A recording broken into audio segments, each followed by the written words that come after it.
Bismillahirrahmanirrahim. Assalamualaikum warahmatullahi wabarakatuh.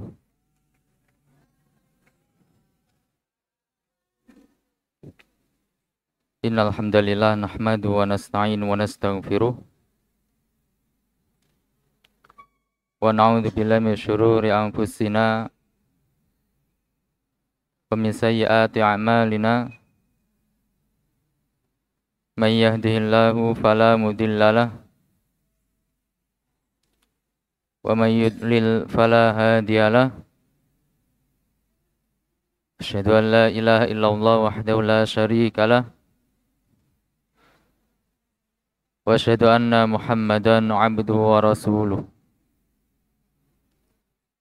Sallallahu ala nabiyyina Muhammad wa ala alihi wa ashabihi wa man tabi'ahum bi ihsanin ila yaumiddin, amma ba'd.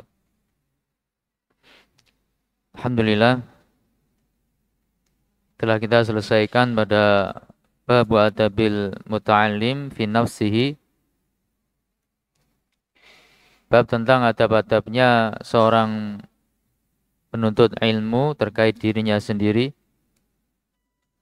Yang ini juga sekaligus bab adabul mu'allim fi nafsi, adab-adabnya para pengajar terkait dirinya sendiri.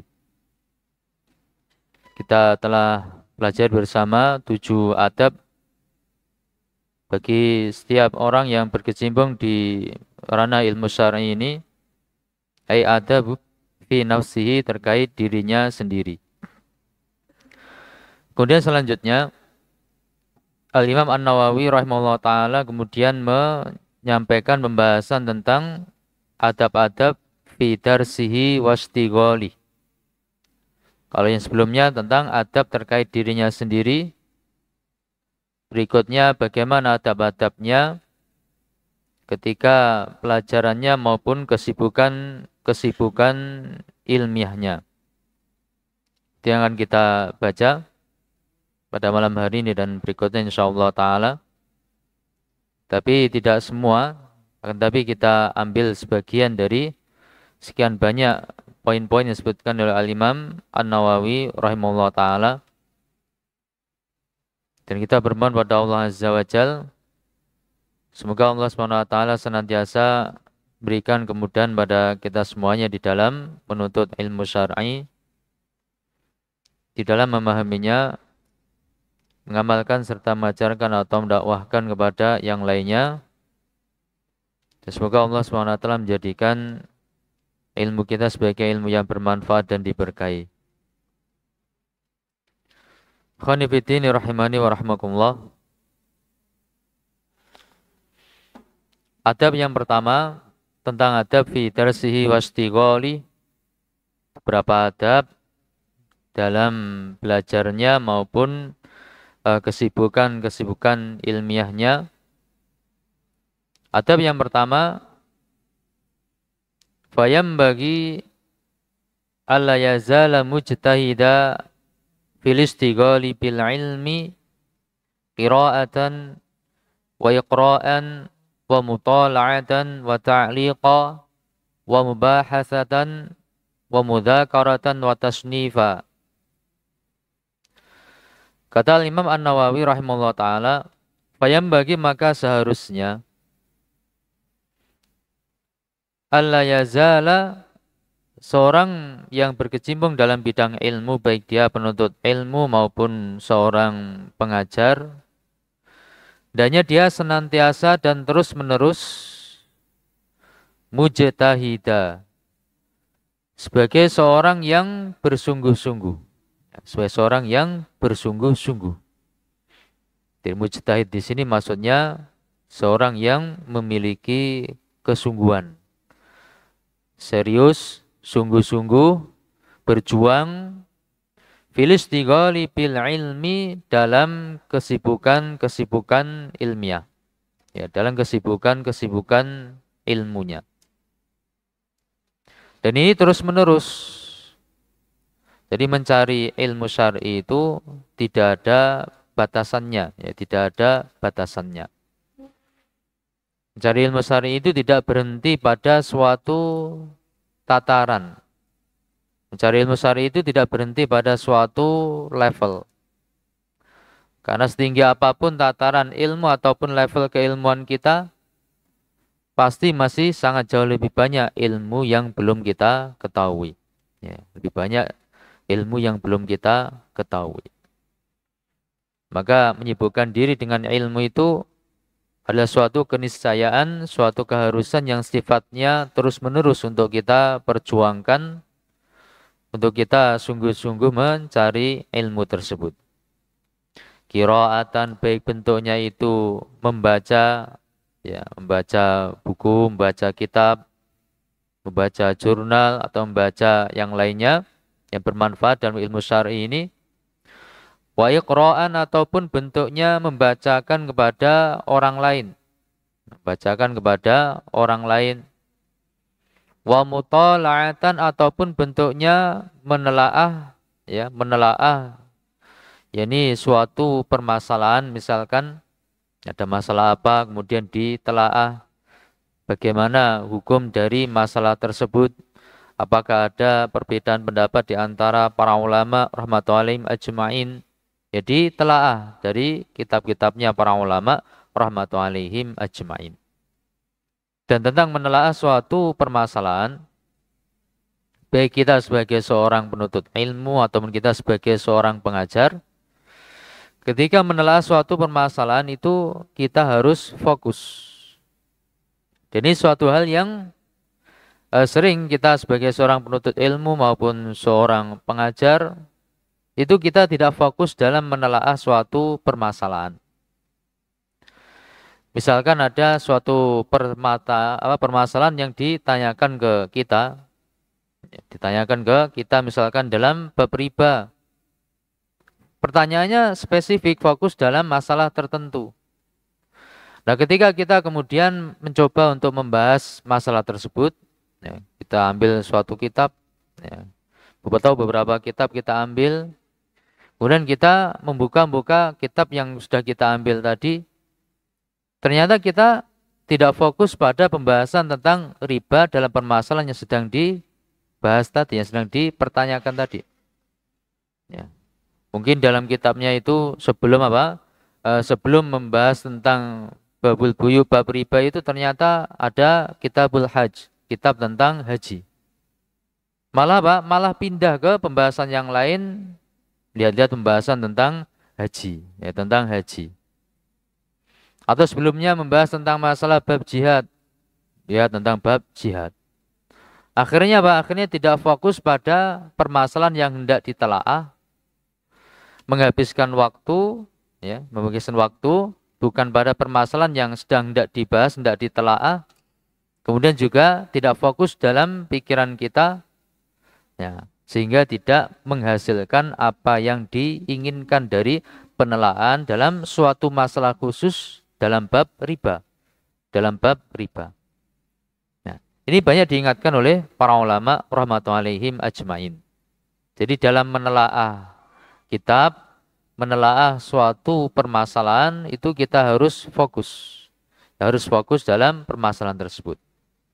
Karena kalau tidak fokus nanti akan pindah dari masalah A ke masalah B ke masalah C. Ketika lagi ini kok bagus, lihat lagi masalah D, masalah E, masalah F, muter-muter terus. Yang A enggak selesai, yang A tidak selesai. Ya, maka dalam belajar itu hendaknya fokus, diatur waktunya sebaik mungkin dan fokus kepada pembahasan ataupun ilmu yang hendak kita pelajari. Ini pada waktunya selesai. Kemudian masalah yang B pada waktunya selesai. Kemudian masalah C pada waktunya selesai. Jangan pindah-pindah nanti semuanya tidak selesai. Nanti semuanya tidak selesai. Jadi wa mutala'atan atau menelaah suatu permasalahan. Wa ta'liqan dan memberikan catatan kaki. Jadi ketika kita belajar, kemudian guru kita menyampaikan suatu permasalahan dan permasalahan itu kita mungkin belum mengetahuinya, ada suatu faedah, mungkin faedah yang baru itu dicatat. Ya, faedah yang baru itu dicatat. Kalau memang memegang kitab, maksudnya membaca suatu kitab, kemudian kita memang memegang kitab itu, dan kita hendak memberikan catatan kaki, ta'liq dan semisalnya, Maka ta'liq itu jangan ditaruh di tengah-tengah kitab. Jangan dicampur dengan kitabnya maksudnya. Jangan dicampur dengan kitabnya, tapi mungkin di bagian pinggir-pinggirnya. Ya. Kasih tanda nomor 1 atau nomor 2, nomor 3. Ya. Jadi mudah untuk mencari ini. Nomor 1 ini larinya ke mana? Oh, ke sini. Nomor 2 ke sini. Nomor 3 ke sini. Urut. Jadi urutkan di samping-samping ini. Di samping. Ya, samping atas, kemudian samping kanan penuh, samping kiri penuh, samping bawah. Kalau sudah penuh lagi, ya nanti cari kertas yang lain, ya, cari kertas yang lain ditaruh di situ. Kalau belum apa, masih banyak faedah yang belum dicatat. Tapi intinya apa? Intinya jangan diletakkan catatan itu di tengah-tengah baris. Di tengah-tengah baris campur dengan tulisan kitabnya. Nah, nanti akan kacau, nanti akan rancu antara yang kitabnya dengan catatannya, atau mungkin catatannya menjadi tidak jelas. Kemudian kitab aslinya juga menjadi tidak jelas karena campur dengan catatan kakinya, campur dengan catatan kita. Jadi itu dipisah. Itu dipisah di pinggir misalkan. Catatan kaki di pinggir dikasih nomor, yang paling mudah kalau di zaman sekarang dikasih nomor. Kalau zaman dulu pakai model gini, pakai model simbol ke kanan, nanti pasti kanannya gini, ya, tulis di sini. Tapi kalau zaman sekarang biasanya pakai model angka. Ya, jadi pas poin yang di situ ada faedah, kasih angka 1, nanti 1 di sini yang paling atas, catatannya apa. Nanti lewat lagi ada mau di catatan kaki, kasih nomor 2, ini nomor 2, gitu seterusnya. Itu lebih mudah untuk mencarinya. Ya. Dulu kita di awal-awal pakai model begini, pakai simbol itu. Wow, rumit ternyata. Lama pas awal-awal masih apa? Masih baru nyatat, ingat, oh ini larinya ke sini. Nah, setelah setahun, 2 tahun nyari-nyari dulu ini larinya kemana? Ini kan pakai simbol ini. Pakai simbol itu agak sulit. Tapi kalau pakai angka itu lebih mudah. Kalau pakai angka itu lebih mudah. Wa mubahatsatan, ataupun bentuknya membahas, ya, membahas suatu kitab, dah buku atau semisalnya. Wa mudzakaratan, dan mudzakarah, mudzakarah itu murajaah. Wa tasnifan, dan menyusun karya tulis bagi seorang yang memang sudah memiliki kemampuan untuk menyusun karya tulis. Intinya yang sudah disampaikan oleh Al-Imam An-Nawawi rahimahullah taala, bahwasanya kita harus senantiasa bersungguh-sungguh, continue, terus-menerus dalam kesungguhan mencari ilmu. Kesibukan-kesibukan ilmiah. Itu jangan berhenti pada level atau tataran tertentu. Dan itu yang dilakukan oleh para ulama kita, rahmatullahi alaihim ajma'in. Seperti yang masyhur dari Imam Ahmad bin Hanbal, rahimahullah ta'ala. Beliau sebagai seorang yang sudah menjadi imam besar, Imam Ahmad bin Hanbal rahimahullah taala, ketika sudah dalam posisi sebagai imam besar, beliau pun tetap apa? Tetap hadir di majelis-majelis ilmu. Tetap hadir di majelis-majelis ilmu, bahkan meskipun yang menjadi pengampu di majelis ilmu itu orang yang levelnya jauh di bawah beliau. Beliau tetap hadir. Tetap hadir mencari ilmu, mencari hadis dan seterusnya. Itu Imam Ahmad bin Hanbal rahimahullah taala. Sampai sebagian orang itu merasa heran pada beliau rahimahullah taala. Sehingga tanya, "Wah Imam, Anda ini sudah menjadi seorang imam besar. Tapi kok masih cari ilmu terus? Tapi kok masih cari ilmu terus? Nah terus sampai kapan cari ilmu?" katanya. Sampai kapan nih cari ilmu? Berhentinya sampai di mana kita cari ilmu itu? Kata Imam Ahmad bin Hanbal rahimahullah taala, yang mananya Pak, minal mahbarah ilal maqbarah. Mulai dari tempatnya tinta biasanya kan dari zaman dulu itu nulis itu kan pakai pena yang di situ nanti dicelup ke tinta kemudian ditulis. Ya, celup ke tinta ditulis. Nah, begitu kan betulnya. Mahbarah itu tempatnya tinta itu. Ya, dari mahbarah dari awal bisa menulis sampai ilal maqbarah, sampai di kuburan, sampai mati, sampai mati. Jadi mulai dari bisa menulis, bisa belajar lah intinya ilal maqbarah sampai meninggal. Itu terus-menerus dalam yakni kegiatan-kegiatan ilmiah mencari ilmu syar'i. Itu selevel Imam Ahmad bin Hanbal rahimahullah taala. Sudah jadi imam besar saja semangatnya seperti itu. Ya, semangatnya seperti itu. Ya, karena memang yang namanya menuntut ilmu syar'i itu adalah suatu peribadahan yang tidak ada putus-putusnya, tidak ada henti-hentinya. Ada sebuah nasihat yang bagus dari Dr. atau Syekh Abdul Karim Al-Khudair, hafizahullah ta'ala. Beliau seorang muridnya Syekh bin Baz, rahimahullah ta'ala. Ketika beliau mensarah kitab Al-Mandhumah Al-Mimiyah fi Adab Syar'iyyah, kata Syekh Dr. Abdul Karim Al-Khudair, hafizahullah ta'ala, la yanqati'u wa la yanqadi amadut ta'allum.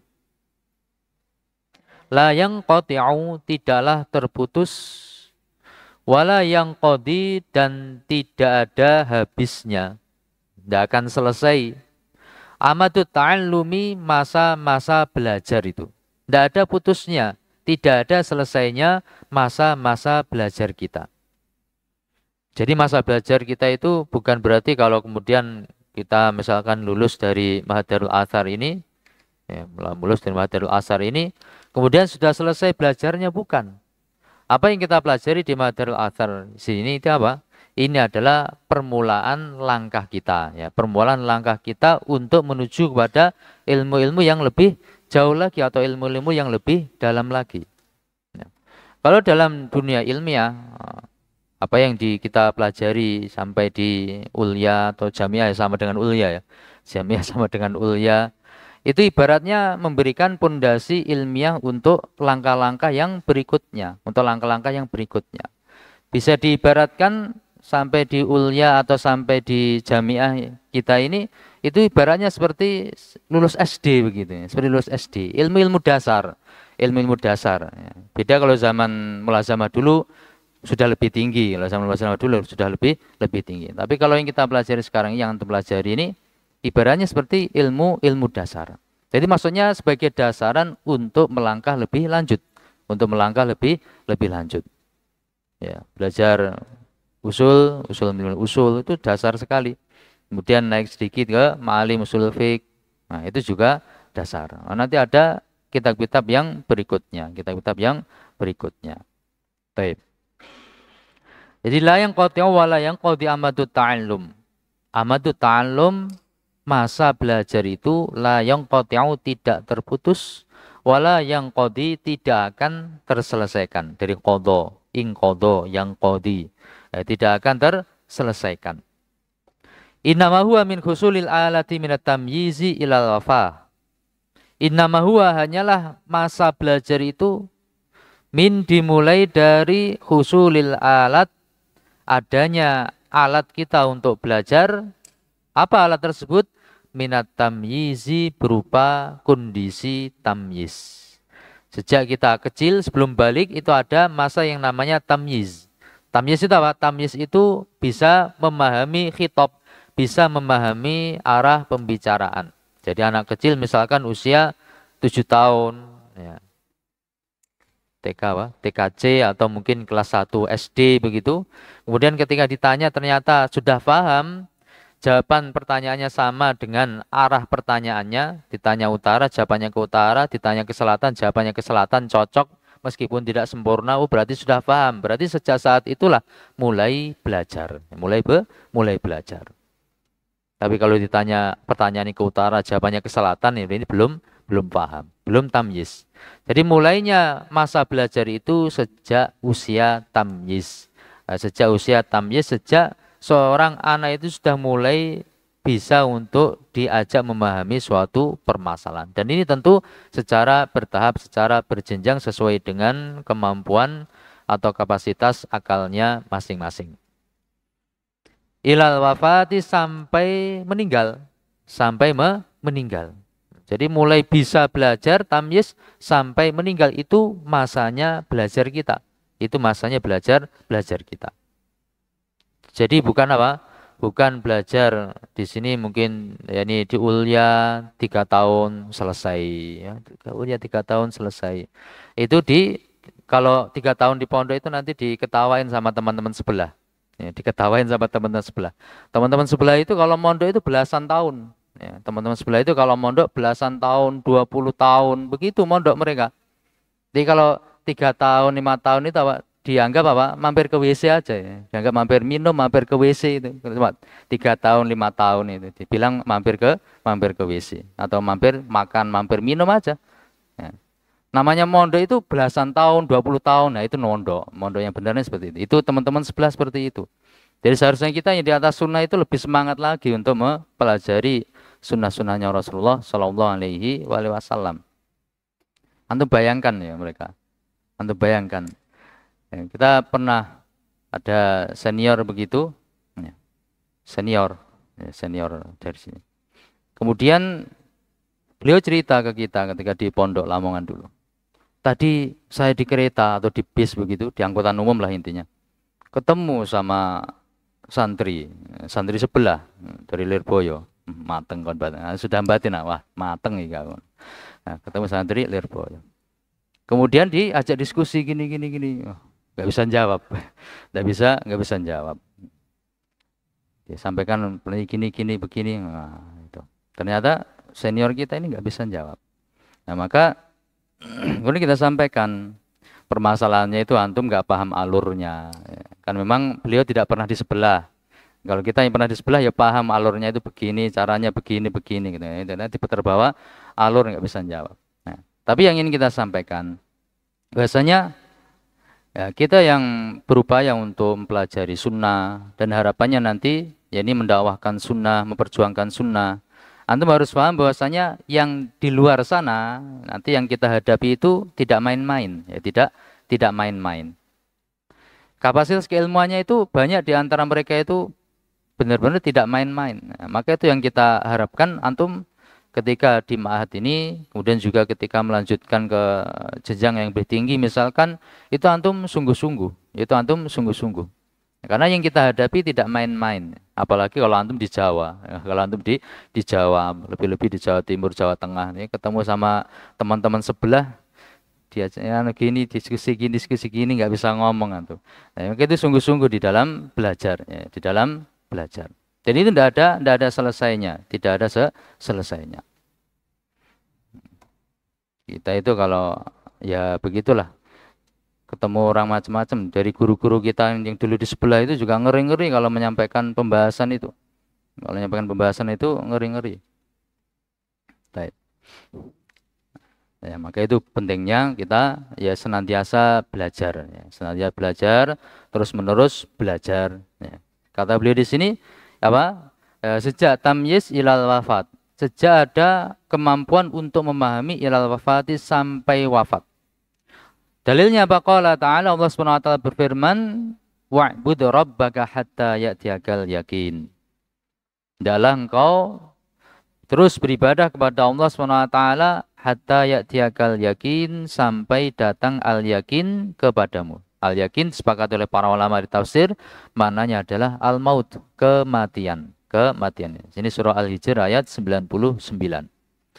Kata saya Khudair hafizahullah taala, Syekh Abdul Qanim Al-Khudair, wal ilmu minal ibadat. Sementara ilmu itu minal ibadat, termasuk ibadah-ibadah kepada Allah Subhanahu wa taala.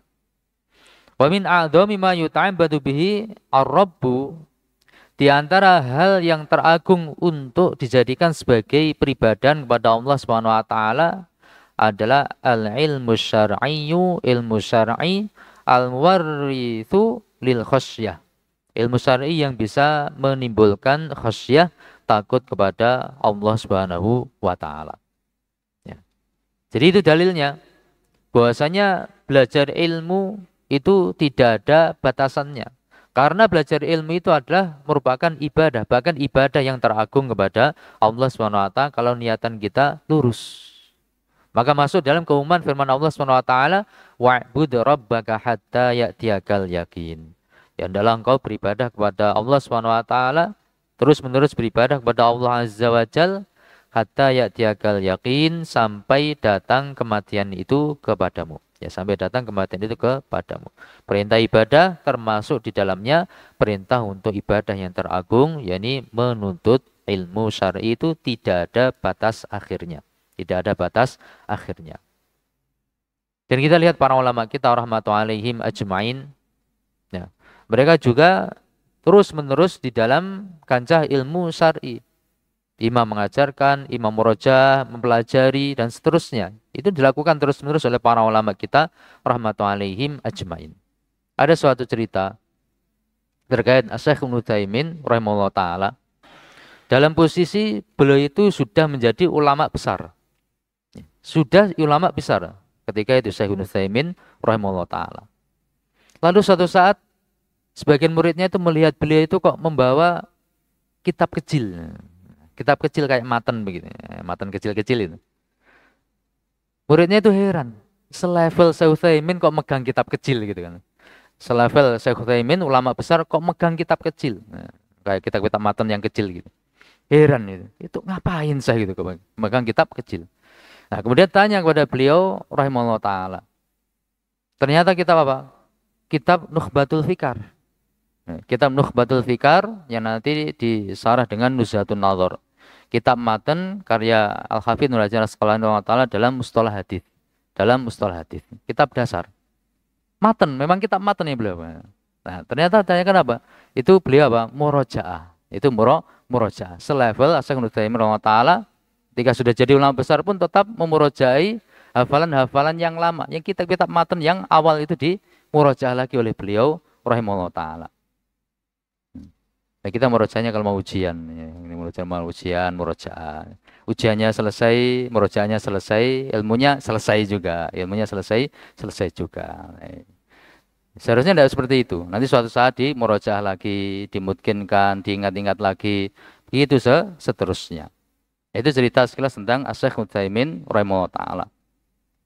Dan beliau juga sampai ketika sakit yang parah, ya, sakit yang parah menuju ke wafatnya beliau rahimahullah taala, beliau tetap apa? Tetap mengajar.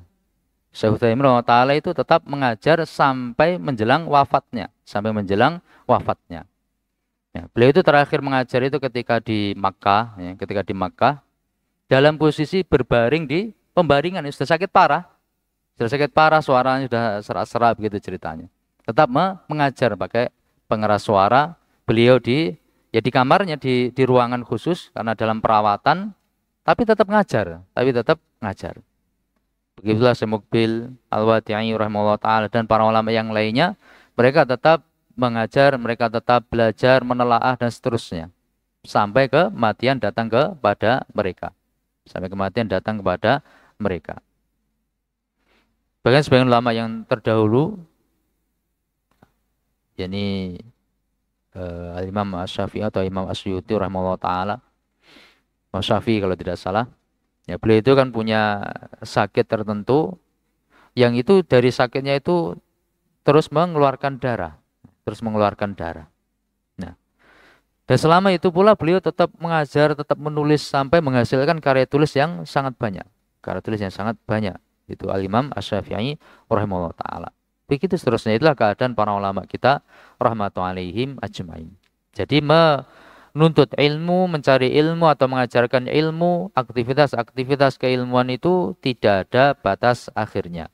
Walaysat lil ilmi nihayatun, tidak ada batas akhirnya untuk masalah ilmu. Untuk masalah ilmu itu tidak ada batasan akhirnya. Ini nasihat yang agung dari Syekh Dr. Abdul Karim Al-Khudair hafizahullah taala, seorang muridnya Syekh bin Baz rahimahullah taala. Ya, seorang murid Syekh bin Baz rahimahullah taala. Dan kita juga cerita sedikit lagi tentang apa? Tentang sebelah lagi. Cerita tentang sebelah. Nah, sebelah ini kebetulan kakek saya sendiri. Kakek anak sendiri. Ya, kakek anak pribadi. Bapaknya ibu. Beliau itu dari Lirboyo. Mondok zaman awal-awal Lirboyo dulu. Levelnya di bawahnya Yai Makhrus sedikit, ya. Di bawahnya Yai Makhrus Ali sedikit. Nah, yang kita lihat dari beliau itu apa? Tetap hadir di pengajian-pengajian. Sudah sepuh, ya, sudah tua, tetap hadir di pengajian-pengajian. Yang isi pengajian siapa? Yang isi pengajian itu orang-orang yang seusia dengan putra-putranya. Tapi beliau mau hadir. Sampai seperti itu. Untuk apa? Untuk melanggengkan belajar itu sampai seperti itu. Ya, sampai seperti itu. Terus menerus. Sampai kemudian ketika beliau kalau datang ke pengajian itu kan biasanya pakai sepeda ontel kan, pakai sepeda ontel itu. Ketika sudah nggak mampu lagi pakai sepeda ontel, diantar pakai motor sama ya, yang mengantar gitu. Terus selama masih bisa hadir, beliau tetap hadir di pengajian-pengajian itu. Kadang ya memang kalau jadwalnya ngajar ya beliau yang ngajar, ya, yang ngajar ya kitab kuning tentunya. Kalau kita kan putih, kita ini kitab kuning. Tapi beliau juga apa? Hadir di majelis-majelisnya ya ustadz-ustadz muda, bahkan yang pantas jadi cucunya pun beliau hadir. Beliau hadir. Ya. Itu maksudnya cerita ini untuk apa? Kita itu seharusnya mencontoh dari sisi itu. Mencontoh dari sisi itu. Yaitu apa? Terus menerus continue di dalam belajar. Terus menerus continue di dalam belajar. Semangat di dalam belajar. Dan itu tidak ada batas akhirnya. Itu tidak ada batas akhirnya. Itu yang hendak kita ambil ya, sebagai ibrah di sini ya, tentang masalah laisat lil ilmi nihayatun, bahwasanya ilmu itu tidak ada batas akhirnya. Ya, ilmu itu tidak ada batas akhirnya. Tapi mungkin ini sedikit. Adapun yang poin berikutnya insya Allah kita baca pada pertemuan yang akan datang. Mudah-mudahan kita diberi ini hidayah taufik dan pertolongan dari Allah SWT sehingga kita mampu untuk terus-menerus continue dalam kesungguhan menuntut ilmu syar'i, mempelajari Al-Qur'an, mempelajari As-Sunnah, yaitu sunnahnya Rasulullah SAW, mempelajari keterangan para ulama rahmatullahi alaihim ajmain, ulama Ahlussunnah wal Jamaah tentang hal tersebut, dan itu tidaklah terbatas oleh waktu ya. Ilmu itu tak terbatas waktu ya. Ilmu itu tidak terbatas waktu. Tinggal kita hanya menyesuaikan dengan kondisi kita masing-masing. Ya, terkadang seorang punya kesibukan yang berbeda-beda. Ada yang memang kesibukannya full di ranah ini ilmu syar'i, dan itu yang ana pandang lebih bagus untuk masa-masa kita sekarang ini. Lebih baik full di bidang ilmu syar'i, itu lebih baik untuk zaman-zaman kita sekarang ini, zaman no ini, itu lebih baik dalam pandangan ana. Ada pula yang punya pandangan yang lain sehingga masih sibuk dengan hal yang lainnya, maka pandai-pandai di dalam membagi waktu, tapi jangan lupakan waktu untuk ilmu. Ada waktu untuk Al-Quran secara khusus setiap hari, ada waktu untuk menelaah ilmu secara khusus setiap hari, itu harus ada. Itu harus ada waktu yang khusus bagi kita untuk terus-menerus mempelajari ilmu syar'i. Dan kalau bisa tidak lepas dari komunitas ilmu syar'i. Ya, dimanapun kita berada, jangan sampai lepas dari komunitas ilmu syar'i. Karena datang di pengajian dan semisalnya itu hal yang sangat penting. Ya, itu hal yang sangat penting. Karena pernah kita sebutkan bahwasanya hadir di pengajian itu kan ada tiga hal, ya, ada tiga hal. Yang pertama, yakni mencari keberkahan ilmu. Ya. Yang pertama mencari keberkahan ilmu, pahala dari kita melaksanakan ibadah hadir di majelis ilmu, itu yang pertama, itu yang paling penting. Itu yang paling penting, mencari keberkahan ilmu, pahala supaya kita bisa mengamalkannya dan seterusnya. Kemudian yang kedua yaitu istifadah, mencari faidah wawasan keilmuan dari pembahasan yang dibahas dalam suatu pengajian tersebut. Dan ketiga, yakni untuk masalah komunitas, ya, untuk masalah komunitas supaya kita tetap bersama dengan orang-orang yang di atas sunnahnya Rasulullah SAW. Dimanapun kita berada, cari tempat di situ pengajian sunnah, kemudian kita continue hadir di pengajian tersebut. Continue hadir di pengajian tersebut. Meskipun apa? Meskipun mungkin yang mengisi pengajian level ilmunya bahkan di bawah kita, hadir aja, hadir saja. Karena biasa seperti itu. Baca hadir ini hadirnya, yang penting hadir. Ini kan ketemu sama teman-teman, nah, ini bisa saling menguatkan satu dengan yang lainnya. Ya, materi yang sampaikan anggap saja murojaah. Kalau ada faedah baru berarti faedah, kan begitu. Ya, kini faedah, ya tetap hadir, tetap hadir. Ya. Minimalnya apa? Untuk tadi keberkahan ilmu, kemudian untuk sebagai komunitas kita. Karena kalau kita kemudian tidak hadir dan lepas dari komunitas itu, nanti lama-lama kita akan bergeser, kemudian jadi pindah ke sebelah, nah, gini, pindah ke sebelah nanti. Nah itu masalahnya, itu masalahnya. Nah, jadi komunitas itu suatu hal yang sangat penting, suatu hal yang sangat sangat penting. Dan hidayah itu adalah suatu hal yang sangat mahal yang diberikan oleh Allah Subhanahu wa taala. Kalau kita diberi hidayah oleh Allah Subhanahu wa taala untuk berpegang teguh dengan sunnahnya Rasulullah Shallallahu alaihi wasallam, maka jangan disia-siakan hidayah tersebut. Jangan disia-siakan hidayah tersebut. Wallahu a'lam bishawab. Baik, mungkin kita cukupkan di sini. Mudah-mudahan apa yang kita merojah bersama ini bisa difahami dan bermanfaat bagi hati kita, dunia kita, dan akhirat kita. Kalau ada benarnya dari Allah Subhanahu wa taala, kalau ada kelirunya karena keterbatasan ilmu ana, semoga diampuni Allah Subhanahu wa taala. Ada kurangnya mohon maaf. Subhanakallahumma hamdika asyhadu an la ilaha illa anta astaghfiruka wa atubu ilaik. Wa akhiru da'wana alhamdulillahi rabbil alamin. Wassalamualaikum warahmatullahi wabarakatuh.